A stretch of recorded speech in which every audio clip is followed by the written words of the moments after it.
a macinare numeri nel suo box score. Ancora Grasulis in angolo per Mian, con ritmo segna la seconda tripla consecutiva l'Allianz, però di Reynolds che lo disturba quanto basta per l'errore. Poi Reynolds non aspetta nessuno, tripla in transizione, contro break di 5-0. Poi fuori per Corey Davis, Mian, ribaltamento per Grasulis, tripla sulla faccia di Reynolds. E ora Trento ci mette anche un po' di difesa con Flaccadori che poi alza per Caroline in transizione. L'appoggio vincente, l'Aquila rientra a -4. Ribaltamento per Cavaliero che torna dal giocatore lettone. Si alza ancora Cavaliero dalla punta, la tripla bersaglio. Dentro il pallone per Caroline. Può attaccare di muscoli contro Lever, infatti lo sposta utilizzando la spalla. Pick and roll laterale fra Delia e Banks che si alza dal palleggio e ancora una volta brucia la retina. Ancora Flaccadori in punta contro Banks, altro blocco centrale di Williams, ottimo scarico nell'angolo per Conti che deve prendere quel tiro e lo manda a segno.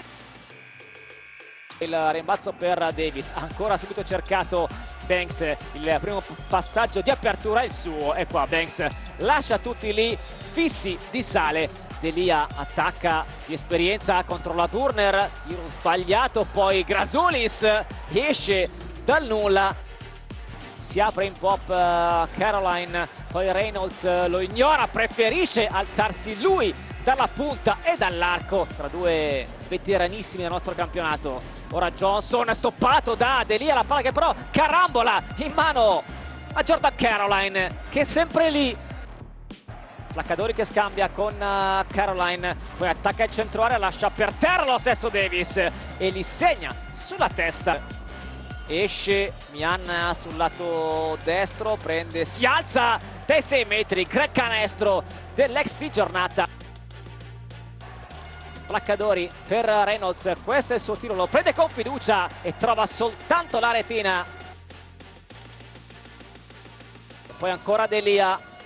Si torna però fuori da Davis nonostante il cambio difensivo, poi si alza contro Forrai, brucia la retina.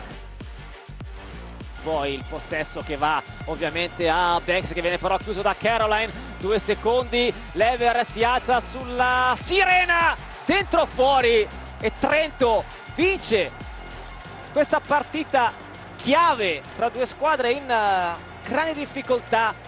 75-74 il finale.